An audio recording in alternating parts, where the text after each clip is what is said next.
वडवणी तालुक्यातील चिखलबीड येथील शिवाजी तोगे, संतोष तोगे आणि बाबू मुंडे या तिघांच्या जमिनी तिथल्या लघु सिंचन तलावासाठी ताब्यात घेण्यात आल्या.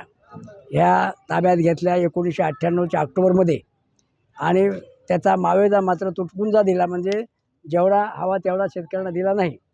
आणि म्हणून या शेतकऱ्यांनी वाढीव मावेजा मिळण्यासाठी माजगावच्या न्यायालयामध्ये अर्ज दाखल केले. हे अर्ज ऑक्टोबर 2015मध्ये माननीय न्यायालयानं मंजूर केले आणि त्याच्यानंतर याची थकबाकी जी आहे गेल्या 9.5 वर्षांमध्ये, म्हणजे ह्या थकबाकीपैकी काही पैसे शासनाने माननीय न्यायालयात जमा केले, परंतु आता जवळजवळ या 3 प्रकरणामध्ये 29.5 लाख रुपये शासनाकडे देणं आहे. आणि म्हणून हे वेळोवेळी मागणी करून देखील हे देणं त्यांनी दिलं नाही.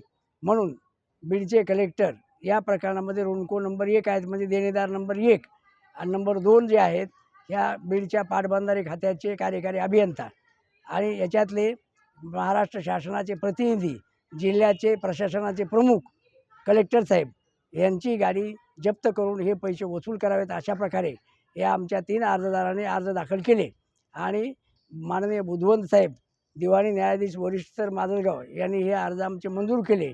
आणि जानेवारीच्या मागच्या 23 तारखेला की या गाडी जप्तीचे आदेश माननीय न्यायालयानं काढले आणि त्याप्रमाणे आज बीडच्या बेलीफमार्फत ही गाडी माननीय कलेक्टर साहेबांची जप्त करून बीडच्या माननीय न्यायालयात आणली आणि इथून आता माजगावच्या न्यायालयात दाखल करायची आहे.